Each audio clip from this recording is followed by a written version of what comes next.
It's a warm summer morning on the Lake of the Ozarks. The air smells like sunscreen and, of course, coffee brewing. Water gently laps at the wooden dock, creating that hollow, rhythmic sound that marks lakeside summers. A small group has gathered, ice cubes clinking in morning beverages, lawn chairs creaking as they unfold, and then someone points to the sky. There she is! A small plane circles overhead and the engines drone, growing louder. At the controls is Marge. Confident, focused, smiling as always, as she prepares to land. Soon she'll be joining her friends below, bringing her famous coffee cake and that infectious laugh that makes everyone feel like family. Just another weekend pilot enjoying lake life, right? Nothing you'd write a story about. But behind that confident smile was a woman who had faced the unimaginable. And instead of collapsing, she chose to plant seeds of change that would grow into protection for countless families she would never meet. Hi, I'm Steve Rode, and this is True Stories from the Obit Files. A few times every week, I share one real story from a real obituary about someone whose life you never knew about. These aren't celebrities or headliners. No, they're just regular people like you and me who lived lives right under our noses. If stories like this matter to you, make sure you're subscribed. I share a new one every Monday, Wednesday, and Friday.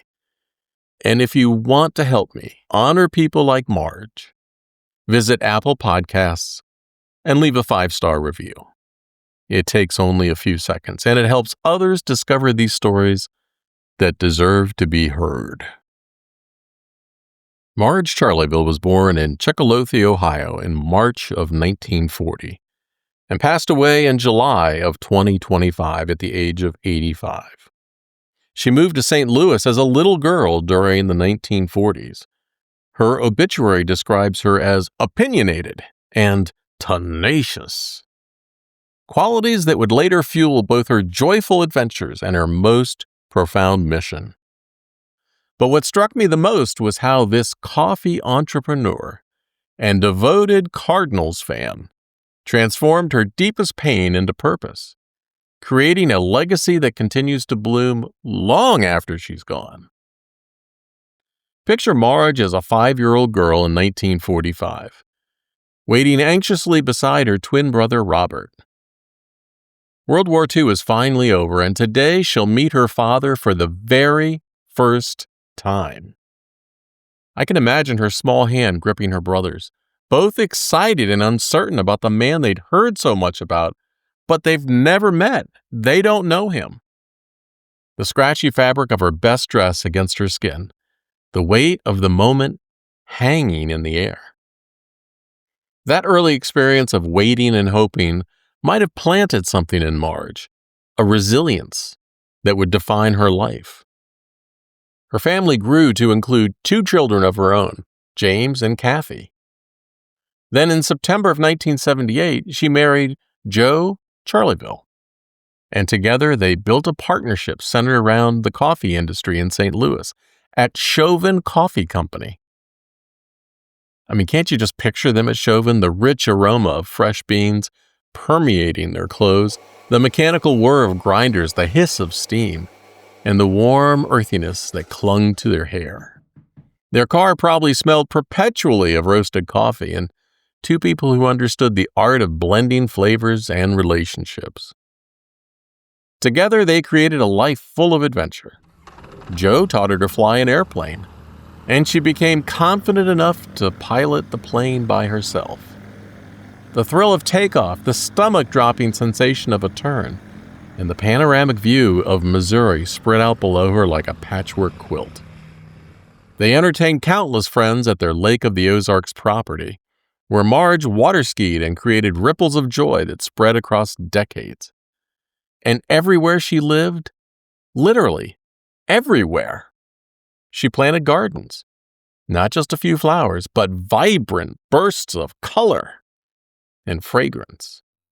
Soil under her fingernails, the satisfying resistance of earth, giving way to new seedlings.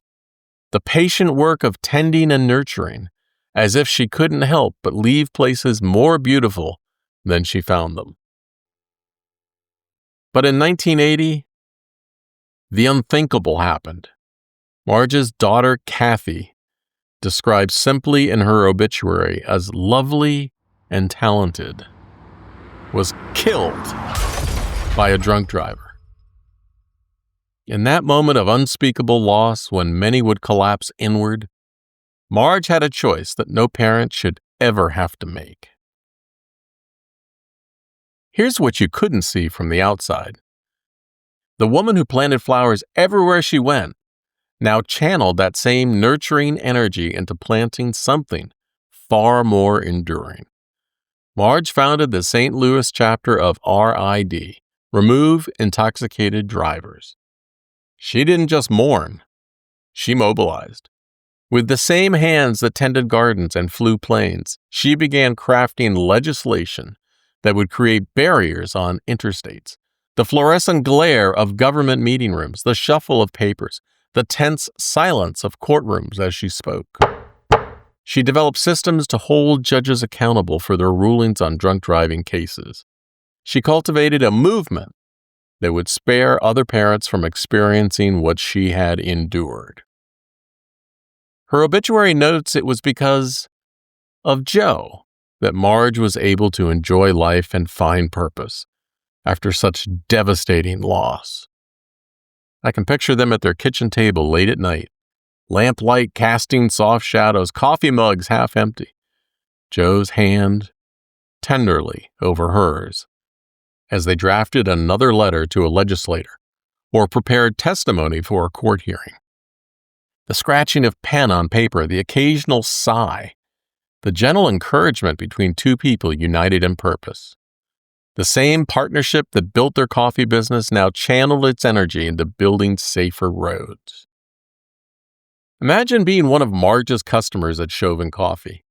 The bell above the door jingling as you enter, the comforting warmth enveloping you. You might have had no idea that the woman ensuring your coffee order was perfect, the one remembering exactly how you take it, was the same woman who had testified before lawmakers just the day before. Or that the opinionated and tenacious woman who insisted on quality beans was applying that same determination to make sure drunk drivers faced appropriate consequences. The better part of the 2000s, Marge became a devoted caregiver to both her husband and her mother, adding yet another dimension to her already remarkable life. The gentle rhythm of care, medication schedules, doctor visits, tender moments of connection. Even then, I imagine her tending to both people and causes with the same careful attention that she gave to her gardens. People like Marge, they don't just leave memories behind, they leave infrastructure. Physical things like gardens that continue blooming long after they're gone, splashes of color returning each spring without her hands to guide them. And invisible things like legislation that saves lives, and the Kathy Brickey Memorial Fund at Bishop DuBourg High School. Children who never know they were spared because of one grieving mother who refused to let her daughter's death be meaningless. Some people, when faced with life's harshest seasons, still find ways to plant seeds of change and beauty. Would you recognize that kind of quiet courage if you passed it on the street? Would you glimpse it in the woman tending flowers outside her apartment, dirt under her fingernails, or the determined voice at the community meeting who speaks up when others stay silent? Not everyone makes the front page, but everyone, and I mean everyone, has a story worth telling. Thanks for letting me tell Marge Charleville's story.